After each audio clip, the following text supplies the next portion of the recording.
Hello दोस्तों। Last video तक हमने पढ़ा कि कौन कौन किस किस प्रकार के सोशल रिफॉर्म्स भारत में चल रहे थे उस समय, कि क्या क्या ऐसी जो मॉडर्न सिचुएशंस थी, या फिर जो क्या वो कॉलोनियल जो हमारी गवर्नमेंट थी उसके लिए किस प्रकार की सिचुएशन उन्होंने क्रिएट की जिससे कि हमें सोशल रिफॉर्म्स की जरूरत पड़ी। और कौन कौन ऐसे सोशल रिफॉर्मर्स थे जिन्होंने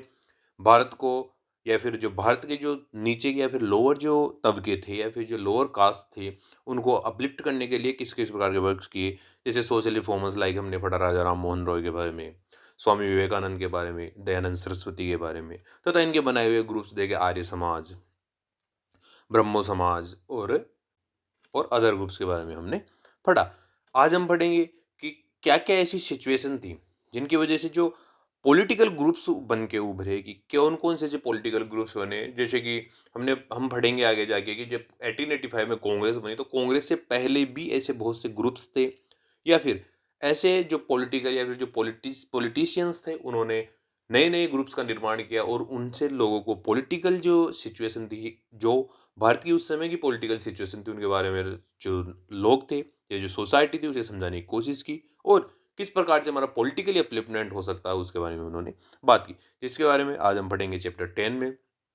कि beginning of modern nationalism in India, कि किस प्रकार से जो मॉडर्न नेशनलिज्म था उसकी भारत में शुरुआत हुई। जिसकी हम सबसे पहले शुरुआत करते हैं factors in the growth of modern nationalism, कि जो नया जो देश प्रेम उभरा उसके लिए क्या क्या ऐसे फैक्टर्स थे जिन्होंने वर्क किया, और क्या क्या ऐसी ज़रूरतें थी जिनकी वजह से हमें लगा कि हमें भी हमारे जो नेशनलिज्म है या फिर जो हमारी सिचुएशन है उसको चेंज करना चाहिए। जिसमें हम सबसे पहले बात करते हैं कि जो इंडियन नेशनलिज्म था उसका भारत में पैदा होने की या फिर उसका क्या कारण था कि वो भारत में पनपा। उसके लिए मैंने अगर हम माने तो जो कॉलोनियल पॉलिसीज थी, कुछ जो नेशनल ग्रुप्स थे या फिर जो नेशनलिज्म था उसका कुछ अगर कारण माने तो वो कॉलोनियल पॉलिसीज के रिजल्ट के रूप में निकला, और अगर कुछ हम उसका कारण माने तो कॉलोनियल पॉलिसीज के रिएक्शन के रूप में भारत में ये पैदा हुआ। जिसके बारे में हम आगे बढ़ते हैं कि जैसे फर्स्ट पॉइंट के बारे में, कि जो नेशनलिज्म था, नेशनलिज्म पैदा होने का मेन कारण ये था कि जो चारों तरफ या फिर भारत के अलावा जो वर्ल्ड में सिचुएशन चल रही थी वो मेन कारण थे। जैसे कि फ्रेंच रिवॉल्यूशन हम मान सकते हैं। तो फ्रेंच रिवॉल्यूशन में क्या हुआ कि जो वहाँ के लोग थे उन्होंने अपना रूल करना चाहा, इसलिए हमारे यहाँ भी स्टार्ट हुआ राइट टू सेल्फ डिटर्मिनेशन, कि हमें भी हमारी सेल्फ गवर्नमेंट चाहिए। हम किसी प्रकार से कॉलोनियल गवर्नमेंट के अंडर में नहीं रह सकते हैं, क्योंकि ये एक प्रकार से फॉरेन रूल है या फिर एक प्रकार से एलियन रूल है। उसके बारे में उन्होंने बात की। अगर हम सेकंड पॉइंट की बात करते हैं इंडियन रेनेसो, जैसे हमने पहले भी पढ़ा है कि राजा राम मोहन रॉय को फादर ऑफ इंडियन रेनेसो कहा जाता है। उन्होंने ही भारत में पुनर्जागरण की शुरुआत की, और जब वो हमारे पास मॉडर्न एजुकेशन आई और जो मॉडर्न टेक्नोलॉजी भारत में आई तो उस वजह से स्टार्ट हुआ भारत में भी इंडियन रेनेसो, या फिर जो भारत में पुनर्जागरण की सुविधा स्टार्ट हुई।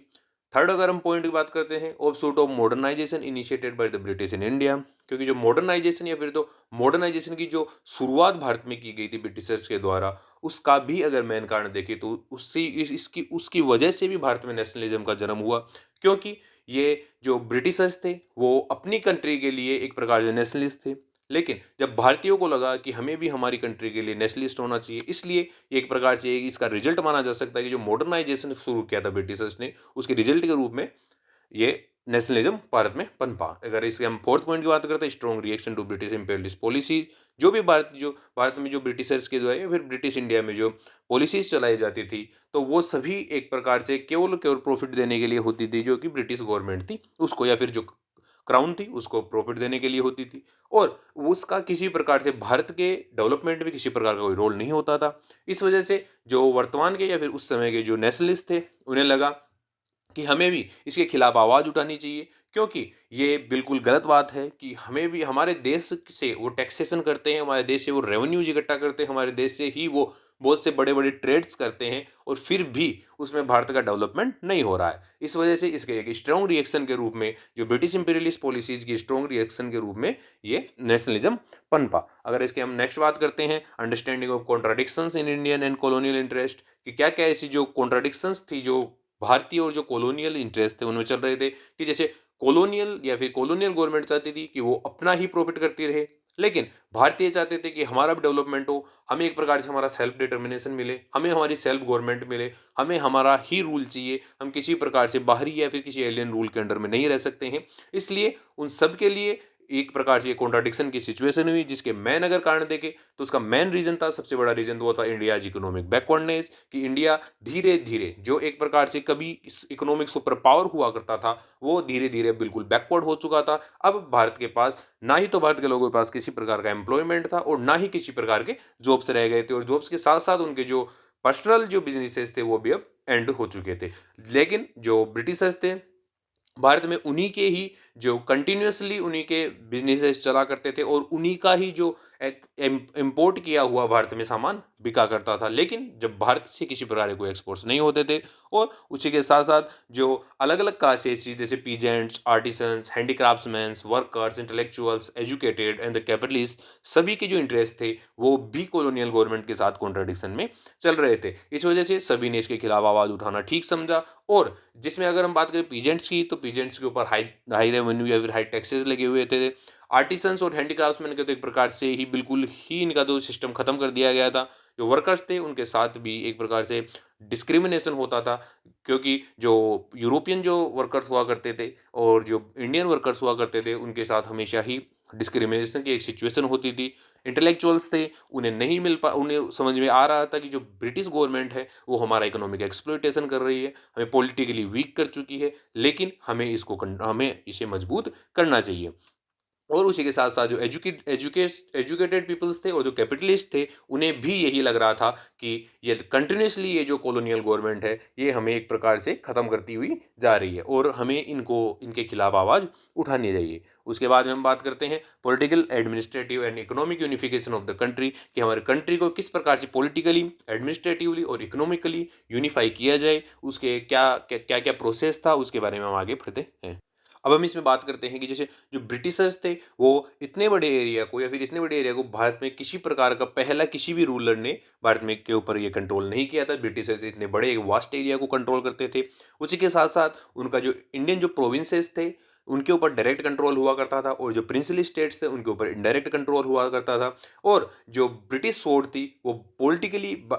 इंडिया की पॉलिटिकल यूनिटी के ऊपर एक प्रकार से इम्पोज कर दी गई थी। उसी के साथ साथ उनके professional civil servants, unified judiciary थी उनके पास, codified civil and criminal laws थे। इस वजह से वो भारत की जो पॉलिटिकली सिचुएशन थी उसको एक नया डायमेंशन दिया, और उसी के साथ साथ हमारी जो पॉलिटिकल सिचुएशन थी उसके वो कंट्रोल में रखा। जिसके बाद में हम बात करते हैं कि the process of unification had a two fold effect, कि जो यूनिफिकेशन का जो प्रोसेस था उसके अंदर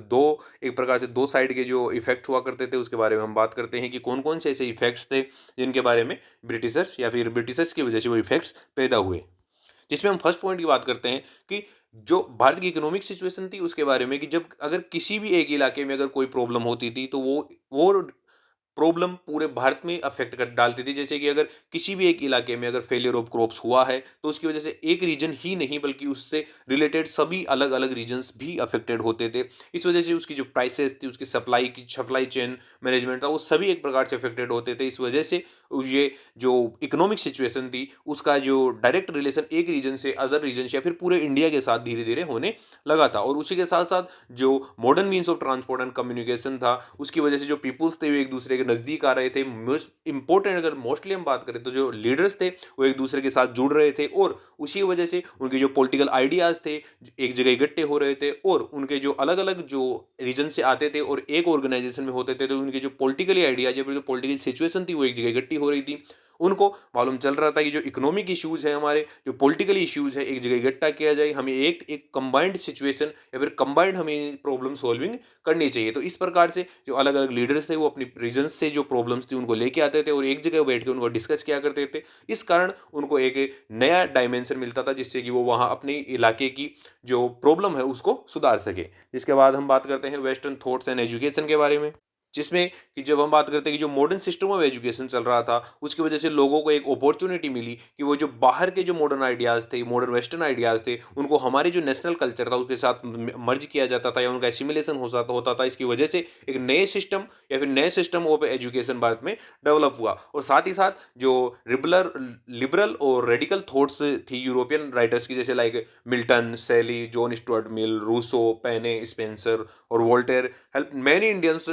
उन्होंने बहुत से भारतीयों की सहायता की ताकि वो उनकी जो रैशनल, सेक्युलर, डेमोक्रेटिक और नेशनलिस्टिक जो आइडियाज़ है उनमें सुधार कर सके या फिर उनका डेवलपमेंट कर सके। उसी के साथ-साथ हम आगे बात करते हैं कि जो इंडियंस थे वो इंग्लैंड में विज़िट करते थे या फिर इंग्लैंड में रहते थे ताकि वो वहाँ से हायर एजुकेशन गेन कर सके, इसलिए वो वहाँ की सिचुएशन देखते थे और भारत की सिचुएशन देखते थे। तब उन्हें लगता था कि जो ब्रिटिशर्स हैं वो हमारे ऊपर एक प्रकार से हमारा एक्सप्लॉइटेशन कर रहे हैं, क्योंकि जब वो वहाँ पे जाते थे तो वहाँ पे देखते कि वो वहाँ पे फ्री हैं, लोगों को कई प्रकार के राइट्स मिले हुए हैं, लेकिन भारत में किसी प्रकार का कोई राइट्स नहीं है। इसलिए उन्होंने ये आवाज़ उठाना ठीक समझा। और उसी के साथ अगर हम बात करते हैं कि जो इंग्लिश एजुकेटेड क्लास थी, उस जो नई जो इंग्लिश एजुकेटेड क्लास थी, उसका जब एक्सपांसन हुआ तो उसकी वजह से जन्म हुआ एक नए मिडिल क्लास इंटेलिजेंसिया का। इस वजह से जो पॉलिटिकली सिचुएशन थी उसमें एक नया प्रकार का अगर हम बात करें एक पॉइंट उभर के आया, तो वो था एक मिडिल क्लास इंटेलिजेंसिया, जिस वजह से जो पॉलिटिकली जो अनरेस्ट था उसकी शुरुआत हुई, क्योंकि ये ही अब एक प्रकार से न्यूक्लियस के रूप में वर्क किया करता था। उसके बाद हम बात करते हैं role of press and literature की, जिसमें कि हम बात करते हैं कि जो second half of 19th century मतलब 1850 के बाद की अगर सिचुएशन की बात करें,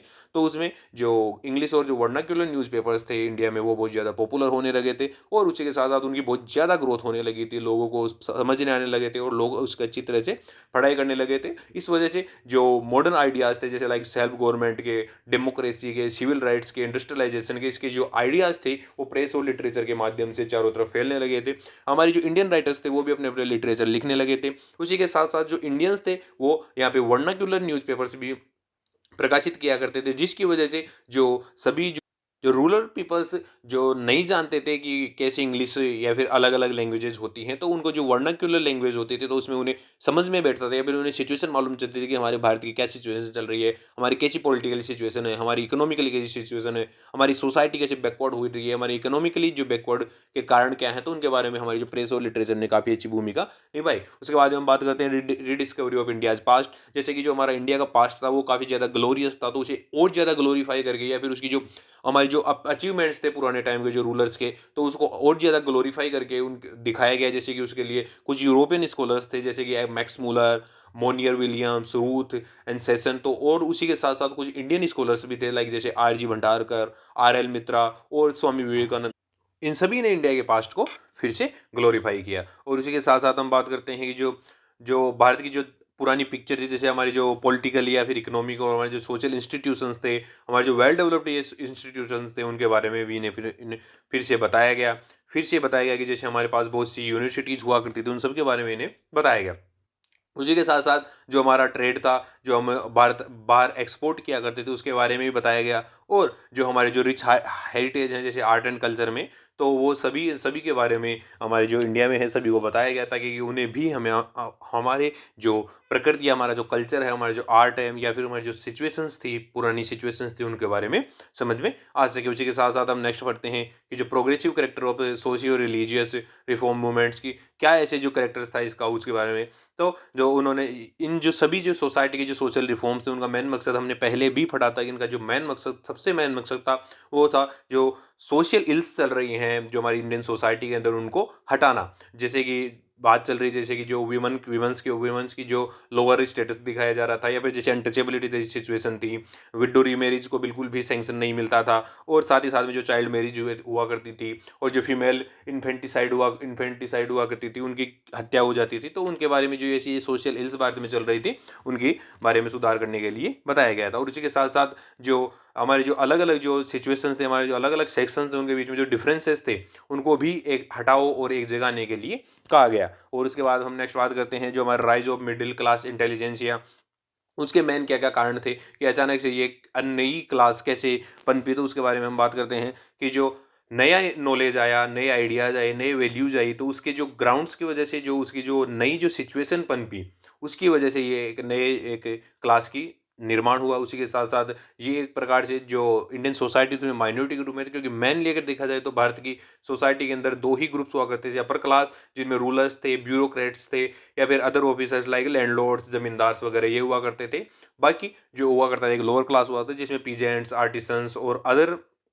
जो स्पेसिफिक वर्कर्स हुआ करते थे। लेकिन इसमें जब नए एक ग्रुप का जन्म हुआ, जिसको कि एक नॉलेज मिला, जिसको अलग अलग आइडियाज आए, जिसकी मॉडर्न एजुकेशन हुई, उस वजह से एक नए ग्रुप का जन्म हुआ, वो हुआ मिडिल क्लास इंटेलिजेंसिया का, जिसमें कि जो इंडियन सोसाइटी में एक प्रकार से एक माइनॉरिटी के रूप में था, जो एक डायनामिक माइनॉरिटी थी, जो लगातार चेंज हो रही थी। इसी के साथ-साथ इनको एक अलग सिचुएशन के लिए इन्होंने यूनिटी के पर्पज़ से या फिर एक अलग ही एक यूनिटी की होप के साथ इनका जन्म हुआ। उसके बाद हम बात करते हैं impact of contemporary movements in the world, कि जो अलग-अलग फॉरेन कंट्रीज़ में जो सिचुएशन चल रही थी, और फिर जहाँ पे वहाँ पे जैसे जो फ्रीडम स्ट्रगल्स चल रही थी, तो उनके बारे में भी एक नया इसके बारे में बात को मालूम चला, तो वो भी इन्हें एक प्रकार से नए जो जो इसमें मूवमेंट्स या फिर नए जो एक प्रकार से आज़ादी के जो फ्रीडम के मूवमेंट से उनके लिए इन्हें नया एक प्रकार से मोटिवेशन मिला, जिसमें कि national liberation movement of Greece and Italy, जिनमें भी वहाँ पे भी जो आज़ादी के लिए मूवमेंट चल रहे थे ग्रीस और इटली में, और उसके साथ साथ जो आयरलैंड के अंदर जो नई सिचुएशन है या जो नई सरकार आई जिसने ब्रिटिश या फिर यूके से आज़ादी ली थी, तो उसकी इसकी वजह से जो भारत की भी जो सिचुएशन थी उसमें भी थोड़ा बदलाव आया। उसी के साथ साथ हम आगे बात करते हैं reactionary policies and racial arrogance of rulers, जो हमारे जो रूलर्स थे या फिर जो पुराने रूलर्स या फिर जो नए रूलर्स थे, उनकी भी जो क्या क्या ऐसी रिएक्शनरी पॉलिसीज थी उसके बारे में हम बात करते हैं। जैसे कि हम फर्स्ट बात करते हैं कि जो व्हाइट सुपीरियोरिटी का जो मैटर था, कि जैसे जो ब्रिटिशर्स थे वो अपने आप को एक प्रकार से सुपीरियर मानते थे और बाकी जो रेसेस थे उनको इन्फीरियर मानते थे, क्योंकि जैसे वो भारत में है तो वो ये बोल रहे थे कि हम भारत को डेवलप करने के लिए, फिर भारत के लोगों को एक प्रकार से नई दिशा दिखाने के लिए, फिर उन्हें सुपीरियर बनाने के लिए यहाँ पे आए हैं। तो ये प्रकार से इस प्रकार से उनका एक प्रकार से ये रिएक्शनरी उनकी या फिर एक प्रकार से रेशियल एरोगेंस था उन रूलर्स का। और उसी के साथ साथ हम बात करते हैं कि जो उनकी जो पॉलिसीज होती थी उनमें भी उनके डिस्क्रिमिनेशन और सेग्रीगेशन के रूप में भी वो, या फिर अलग अलग वो डिपार्टमेंट या फिर अलग अलग लोगों को अलग अलग तरीके से वो ट्रीट करते थे। जैसे कि जब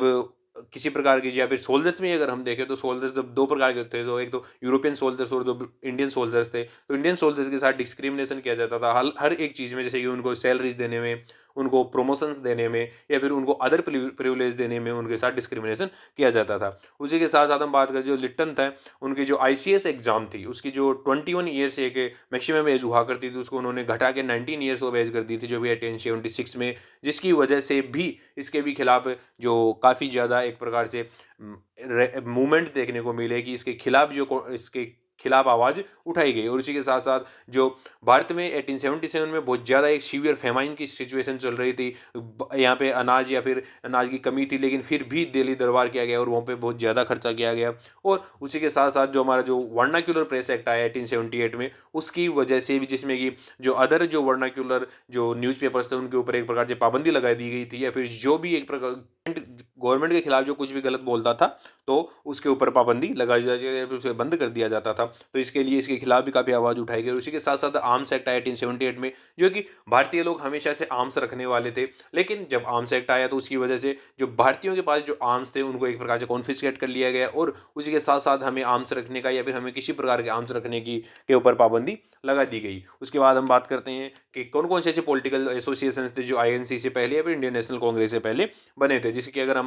अगर बात करें उनकी क्या क्या डिमांड्स हुआ करती थी। उनकी डिमांड्स ये कि वो ब्रिटिशर्स से मांगना चाहते थे administrative reforms, association of Indians with the administration, जो एडमिनिस्ट्रेशन है उसके साथ उसको चलाने में केवल ब्रिटिशर्स ही ना हो या फिर ब्रिटिशर ऑफिसर ही ना हो, हमारे जो इंडियन ऑफिसर भी हों, तो उसके लिए भी इनको एसोसिएशन के लिए भी उन्होंने आवाज़ उठाई। और उसी के साथ साथ स्प्रेड ऑफ एजुकेशन के लिए भी इन्होंने आवाज़ उठाई। उसके बाद हम बात करते हैं कि ऐसे कौन कौन से पॉलिटिकल एसोसिएशंस थे जो बंगाल में बने थे, उसके बारे में हम आगे बात करते हैं। जिसमें हम सबसे पहले बात करते हैं बंग भाषा प्रकाशिका सभा की, जो कि 1836 में बाय द एसोसिएट्स ऑफ राजा राम मोहन रॉय के द्वारा बनाई गई थी। उसके बाद हम सेकंड बात करते हैं जमींदारी एसोसिएशन की।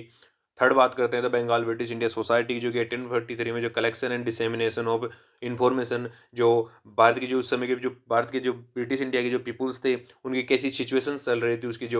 उसकी इंफॉर्मेशन के बारे में ये सोसाइटी बनाई गई थी, जिसको 1851 में जमींदारी एसोसिएशन और बंगाल ब्रिटिश इंडिया एसोसिएशन को एक साथ कंबाइंड करके ब्रिटिश इंडिया एसोसिएशन में बदलाव कर दिया गया था। उसके बाद में हम बात करते हैं फोर्थ की, जिसमें था कि ईस्ट इंडिया एसोसिएशन, जिसको दादा भाई नौरोजी ने 1866 में लंदन में से इस्टेब्लिश किया था। उसके बाद हम बात करते हैं द इंडियन लीग, जिसको 1875 में शिशिर कुमार घोष के द्वारा इस्टेब्लिश किया गया था। और उसके बाद हम बात करते हैं the Indian association of Calcutta, जिसको 1876 में भाई सुरेंद्र नाथ बनर्जी और आनंद मोहन बोस के एक प्रकार से कॉम्प्रोमाइज या फिर एक साथ आके इस्टेब्लिश किया गया था, जिसको 1886 में इंडियन नेशनल कांग्रेस में मर्ज कर दिया गया था।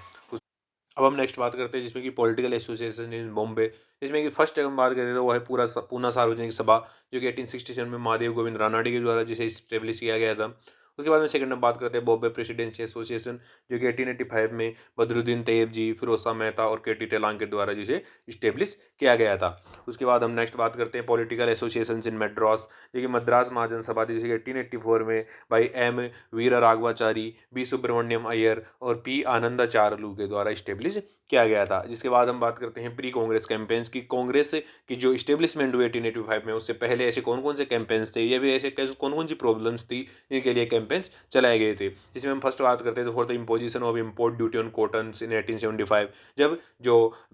बाहर जो अगर हम इंपोर्ट करते थे, जब इंपोर्ट करते थे तो उसके लिए हमारे ऊपर बहुत ज़्यादा ड्यूटीज़ लगाई जाती थी, तो उसके लिए उसके खिलाफ आवाज़ उठाई गई।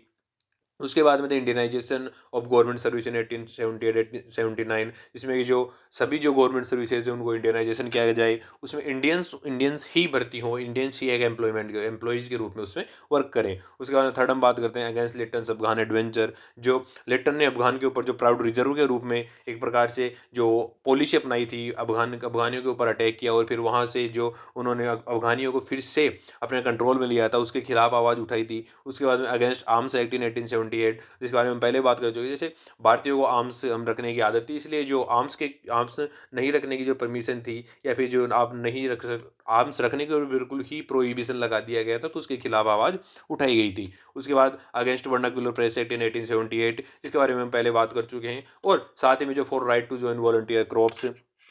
और उसके बाद में बात करते हैं जो प्लांटेशन लेबर्स थे और जो इनलैंड इमिग्रेशन एक्ट था उसके खिलाफ भी आवाज़ उठाई गई थी। और उसके बाद में बात करते हैं जो इल्बर्ट बिल, जिसमें कि जो ब्रिटिश एक जज ही एक प्रकार से जो ब्रिटिशर जो कोई अगर अपराधी है तो उसका एक जो केस लड़ सकता है या फिर जो केस के लिए जो सज़ा सुना सकता है वो केवल एक ब्रिटिश जज ही सुना सकता है। इसके लिए यह एक बिल पारित हुआ था, तो उसके खिलाफ भी या फिर उसके साथ ही ये उसके लिए भी ये आवाज़ उठाई गई थी। उसके बाद में कि एक for all India fund for political agitations, कि एक जो पॉलिटिकल एजिटेशंस किए जाते हैं तो ये किसी प्रकार के जो विद्रोह किए जाते हैं उसके लिए ऑल इंडिया फंड को इस्टेब्लिश किया जाए। और उसके बाद में एक reduction in maximum age in ICS exam, जो कि 21 to 19 कर दी गई थी, उसे बढ़ाया जाए ताकि जो ये मैक्सिमम एज है ये 19 ना रहे, 19 से बढ़ा दी जाए, तो उसके खिलाफ भी ये आवाज़ उठाई गई थी। जिसके बाद हम बात करते हैं कि इस प्रकार की जो अलग अलग और भी बहुत सी ऐसी सिचुएशंस थी जिनके खिलाफ ब्रिटिशर्स या फिर ब्रिटिश इंडिया के समय जो भारतीय इंटेलेक्चुअल वर्ग था उन्होंने आवाज़ उठाई थी, जिसके बारे में हम पहले बात कर चुके हैं। तो ये आज हमने बात की कि जो कांग्रेस की स्टार्टिंग से पहले किस किस प्रकार की सिचुएशन चल रही थी या फिर कौन कौन से ऐसे मेन प्रॉब्लम्स थे जिनकी वजह से ये रिफॉर्म्स हुए थे, या फिर जो अलग अलग ये पॉलिटिकल ऑर्गेनाइजेशन को स्टेब्लिश किया गया था। और हम अगली वीडियो में पढ़ेंगे कि जो कांग्रेस का कैसे स्टेब्लिशमेंट हुआ या फिर ये इंडियन नेशनल कांग्रेस एक प्रकार से एक ही ऐसा क्यों नेशनलिस्ट या फिर नेशनलिस्ट पॉलिटिकल ग्रुप बन के उभरा, इसके बारे में हम अगले वीडियो में पढ़ेंगे। Thank you.